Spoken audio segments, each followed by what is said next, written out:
please you to move the signs.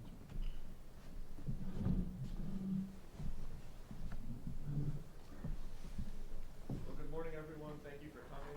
I'm Chad Bennett from the UCF News and Information Office. This is a great turnout. We really appreciate that.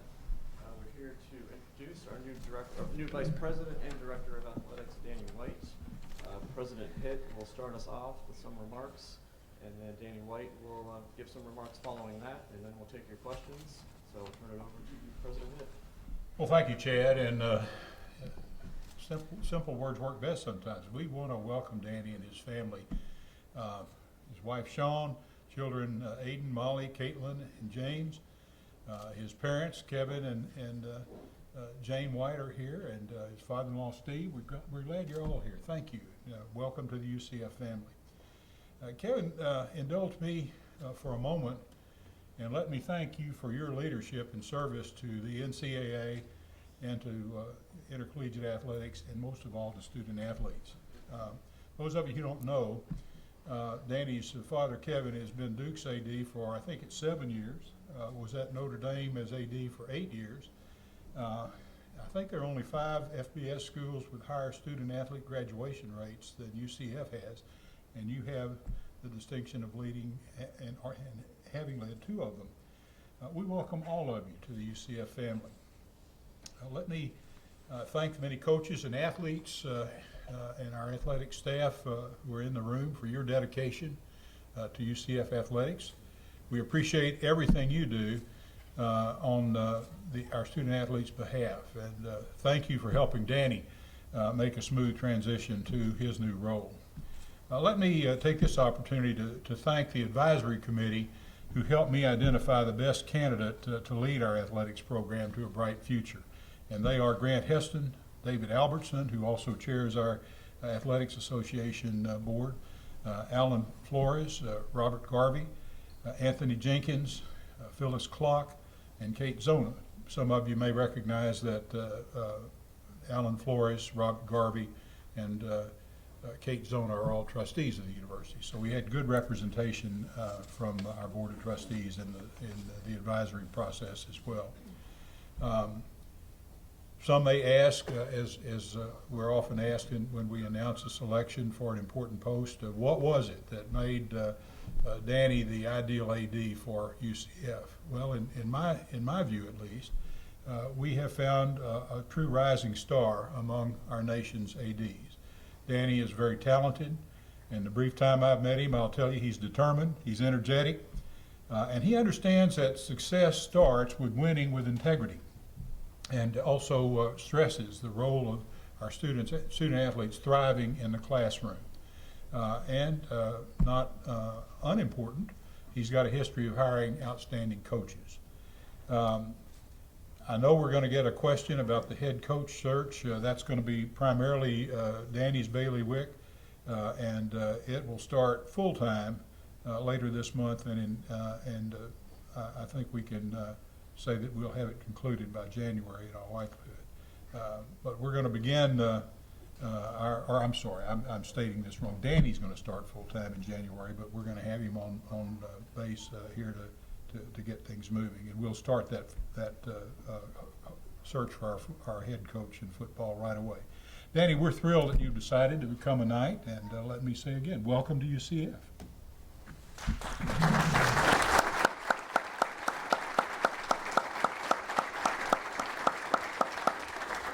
Thank you, Dr. Hitt. Excited to be here. I need to start with thanking my family for making the effort on short notice to come here, particularly my wife, Shawn, who I've dragged all over the country, and our 4 young kids. We're so excited to come to a place of the country that's really personally the kind of a home base for us, and we couldn't be more ecstatic about making the trip down south and living in the Orlando area here in Central Florida. I know when we told the kids just a couple nights ago it was a late night, we couldn't get them to bed. They were pretty excited. Idea of having Mickey Mouse as a neighbor tend to get their blood boiling a little bit. But I first need to thank President Satish Tripathi at the University at Buffalo. Gave me an unbelievable opportunity to work at a place with a lot of potential. And I'm really proud of the work that we did at Buffalo. with a lot of staff and donors and student athletes and coaches. We made a lot of progress there, and I'm confident that'll continue there.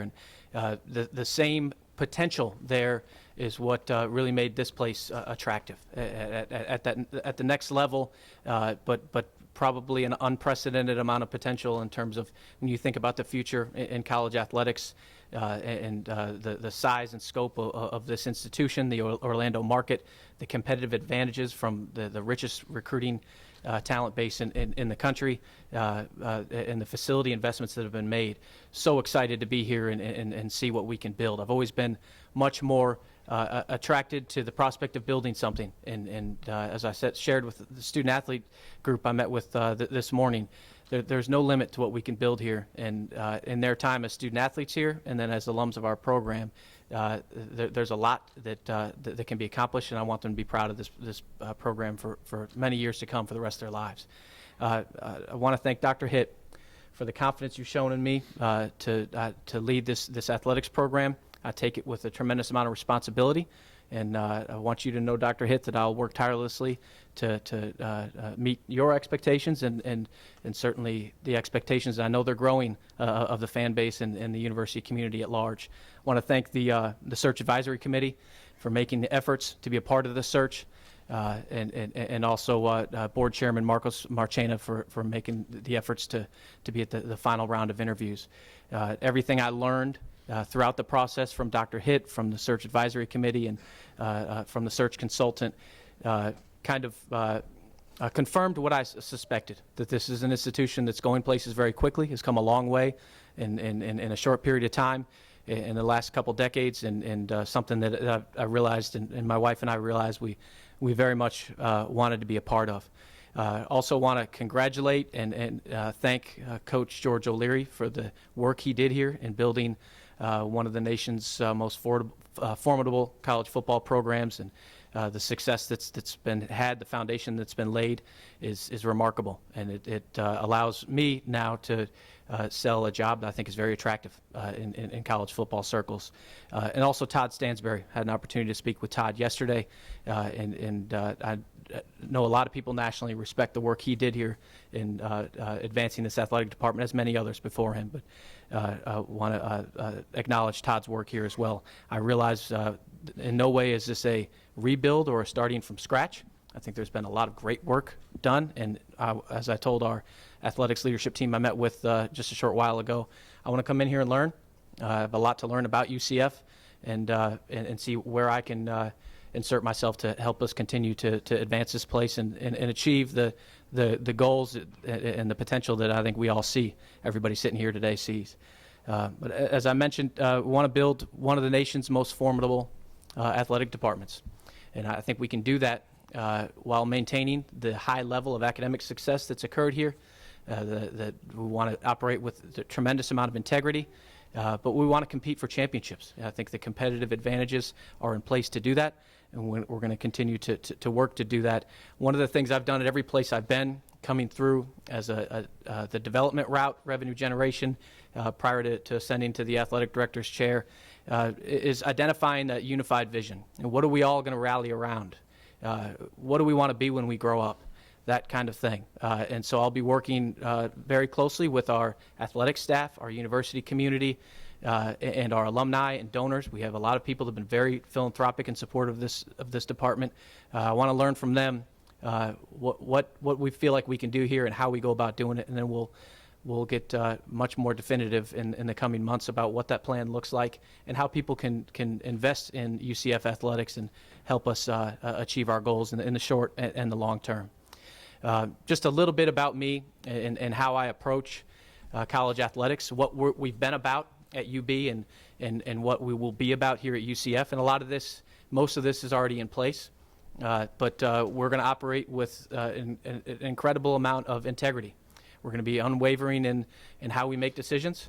And I think that the worst thing an athletic department can do is embarrass their institution because shortcuts were taken or decisions weren't made with the highest level of moral strength. And that's something that's very, very important to me, and that's kind of the prerequisite to do the job, to work in our department as a coach, as an administrator, to be a part of what we're doing as a student athlete, we're going to operate with tremendous integrity. And if we do that, we can provide positive publicity for our university and be that strong marketing arm across the country by doing things the right way. Second, we're going to be student athlete centered. And that's why I told the group of student athletes this morning, every single decision we make is going to start and stop with what's in their best interest. I think if we do that, not only will they become our best recruiters, but they'll become our best and most connected alumni. I want them to be, as I mentioned, proud of being a UCF Knight, and I want them to have an unbelievable experience. And so we're going to not just talk the talk about that, we're going to walk the walk as we're making decisions, important decisions, day-to-day decisions, what's in their best interest. Second, or third, is about the people, and that's a variety of ways, but I think athletic departments across the country are successful or not so successful based on how they recruit and manage people, whether it's the student athletes we bring in, the coaches and staff. We're going to recruit at a very high level. I think we have a pretty attractive place to recruit to. And we're going to manage folks in the right way and really work to build a championship culture and support each other within our athletics department. Fourth, building this is something that's really consistent with what's going on across the country, across the campus, but building an innovative and entrepreneurial business model. I take great pride in some of our unique ideas we've come up with at Buffalo to build a fan base and to generate more revenue through ticket sales and donations. And I know a lot of that has occurred here already, and that's something that I will continue to focus on as the leader of this department, because I think it's a differentiator, and it's certainly been a differentiator for UCF for a long time as an institution. And then we're not going to hide behind the fact that we want to compete for championships. And we can operate with integrity. We want to graduate student athletes, get them an awesome degree to go be successful in life, and we want a championship ring on their finger. This is Division I sports, and we are going to operate with that expectation. And what I know about people that work in college athletics, what I know about student athletes is they're all competitive people. Nobody's going to disagree with that statement. It's our job as athletic administrators, as the AD, to make sure that the resources are in place to meet those expectations, and where they're not, let's develop a plan to fix that. A little bit about process. I have no idea when my start date is yet. Dr. Hitt and I will establish that. I need to visit with President Tripathi at UB as well. I want to make sure I transition out there the right way so that the momentum that's going on there will continue. That's very important on both ends, but it will be certainly before this calendar year is up. But the football coach search is already started. I know that's a critical leadership role for us moving forward. I'll be flying from here tomorrow morning to Atlanta to visit with the search consultants to continue the vetting of candidates, but there's work being done on it as I sit here. So we realize how important that is and how critical the timing of it is to establish a new leader and point us in the right direction to, again, continue to build on the foundation that's been laid and all the success that's occurred here in the sport of football. So that's brief comments from me. I'd be happy to answer any questions. Again, really excited to be here, and I know there's a lot of work ahead of me. As much as I say I'm excited, there's no time for celebrations right now. We got to hit the ground running and get to work, and that's exactly what we're going to do. Well, thank you, Dr. Hitt and Danny. We will open the floor here to media questions. We do have people tuned in online, and also for Danny's help, if you could identify, we've got a microphone here we'll go around with, and if you could identify yourself and where you're from before your question, that'd be great. Hi, Danny. Shannon Green, Orlando Sentinel. Hi, Shannon. Congrats on getting the job. Thank you. In your research in the process of you interviewing for this job, what were some of the immediate goals that you felt that UCF needed to reach? Hiring a football coach, if I want to go immediate. It's difficult for me to, other than that, and that's obviously the most pressing before I even start here officially. We need to make sure we address that. Difficult to determine goals beyond that because I don't know enough. I need to come here and learn more about the place, and we will set about goals, and they're going to be aggressive, but I need to go through the process before I do that. Dave McDaniel, West TV. Of course, the cliche always is that winning really solves everything, and there has been a winning tradition at UCF, but we also know that so far this season it's been pretty dismal on the football field. How do you get the fan base energized again to get behind the school and put fannies in the seats?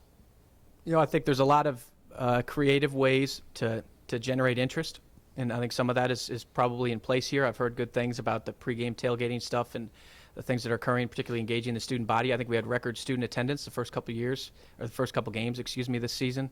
But at the end of the day, it's what happens on the field that ultimately builds a sustainable fan base. I think that while this year has been a challenging one, I'm sure, for the fan base, there's been an awful lot of success in recent memory. And from what I understand, there's talent on the roster, and I won't be out there selling a rebuild in terms of a football program. I'll be recruiting coaches to come in and raise the bar competitively right away, get us back to where we just were. Danny, Brandon Hellwig, Rivals.com. What was your impression of UCF through the years? Was this a program you knew about because of Dr. Hitt, obviously having ties to your father? Was this a program you knew about? Have you ever visited here before prior to this interview process? The first time I've ever stepped foot on this campus was this morning. I think it's funny, I've read a little bit about the connection with Dr. Hitt and my family. I think he knew me when I was a youngster. I shook his hand for the first time in my life at the first interview. But the reputation that he's built as a leader in higher education speaks for itself. And as I mentioned, I've always been attracted to places that are growing. That's probably the fundraiser in me. That's what I've done in my whole career. I really enjoy working with staff and community members and alumni and donors towards building a common goal. And this place has grown more than any other. It's amazing what's happened here. So it's always been on my radar. But I think it's on a lot of people's radar. I think people that do what I do recognize that this is a place that has just a really, really high level of potential. Danny, Joe Kepner with Channel 9 WFTV. Welcome to Orlando. What experience do you have in your career of the process of hiring a football coach, and is that different than hiring other coaches for other programs? I don't think it is. I think that every sport is, let me rephrase that. Every sport is unique and different. So in that way, it's different. But I approach each coaching hire the same way. I'll meet with a group of returning student athletes on the football program after the game tonight. That's where I like to start. I like to get their perspective. I think that's this actually came up in one of the meetings this morning. Being on the younger side of the ADs across the country, wasn't that long ago I was a student athlete myself and a coach working closely with student athletes. I want to get their perspective about what's going on, and I do that in every coaching search that I've gone through. In football, where there's the uniqueness is just the size of the roster and the size of the staff. You can probably hire a head coach in a sport with a smaller roster, less people involved, and be less focused or worried about their management style and how they manage a large organization. In football, I think you really got to take special time to think about that. And I think we're at a position where we can be looking at candidates with experience in the chair as a head coach and others, but certainly coaching candidates with a lot of experience. Danny, Frank Schall of Valencia Voice. Welcome to Orlando. Thank you. Dr. Hitt referred to you as a rising star, and that's something that's been thrown around here the last couple of days. How do you take that when somebody's saying that about you, and do you put that as pressure, or do you have enough pressure that you put on yourself, and just talk about the expectation of having that kind of put on you? Yeah, I don't really look at myself as a rising star. I look at myself as a guy trying to earn a living and raise a family and work in a business that I love in college athletics. I grew up on a college campus around student athletes. We had donor events at our house. I've always been around it. We don't approach this thing as a job. It's a lifestyle. Sean and I host every single team at our home. We have for the last several years. And so it's a personal thing for us. But I don't know that hot shot would be the right term. I take pride in how hard I work, and I think that on this side of things, in terms of the way I built my career in revenue generation and development. If you're willing to grind it out and work, you can have success. And if you can build real relationships with people in the community that are genuine and are built on, again, what I mentioned earlier, working towards a common goal, then good things can happen. And that's what I feel I'm about. Mike Bianchi, Orlando Sentinel. First, Dr. Hitt, you said you hope to have a coach named by January. Was I was fumbling around with that, yeah. That's Danny's starting time. We'll name the coach ahead of that. I got captive of the. so you want to have a previous coach named before January? Oh yeah, I think we should. The thing you learn about predicting the future is it's harder than predicting the past. I can hardly imagine that we would not have a coach named much earlier than January 1. Some people doubted we would be here today, but we're about on the schedule we set for this. And I think if you work with the right people, if you plan things out carefully, you can come in pretty close on some of these projected dates. Danny, what's your date for the coach? Yeah, I wouldn't put a date on it. Want to make sure we make the right decision. But yeah, that's number one. Yeah. You get the right coach. I think looking at in terms of high-profile sports where the market can be a little more competitive, and timing I think is really critical.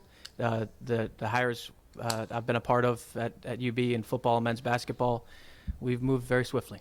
I try to take pride in being ahead of the market if we can, but if we still have reservations and we haven't found the absolute right person by then we're not going to rush it.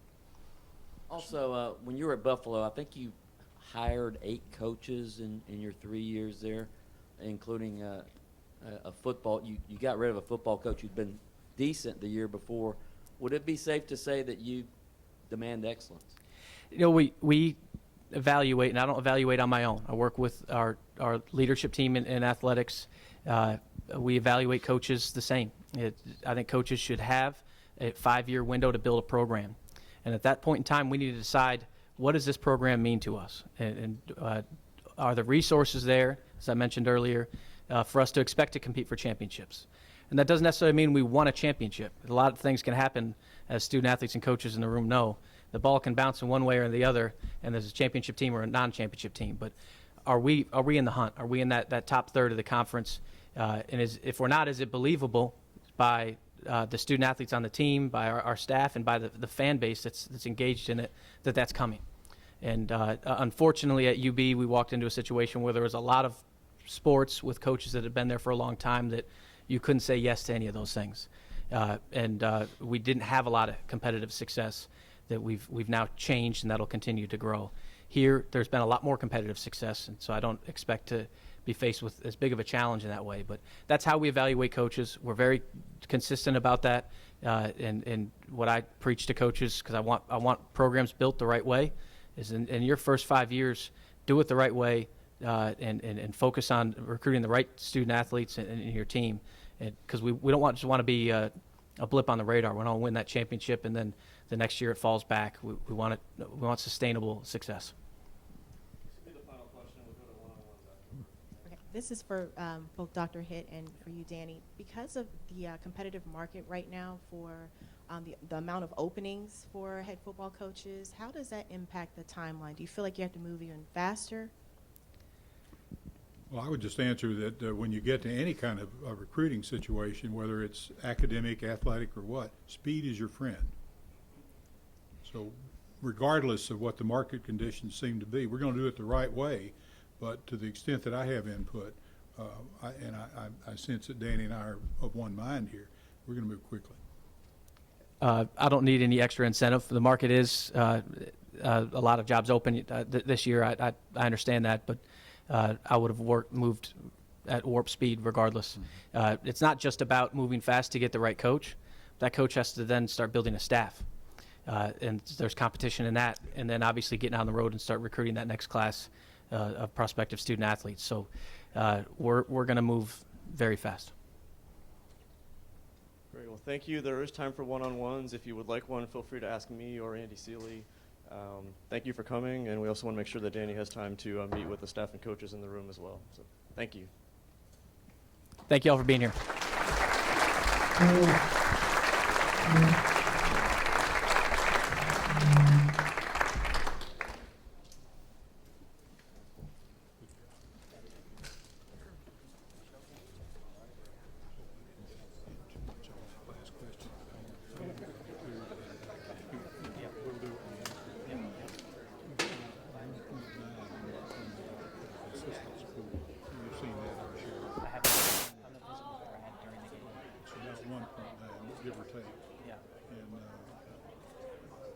that we could find some help on that if we need it. I don't know that for sure. Sometimes you're disappointed with what people do.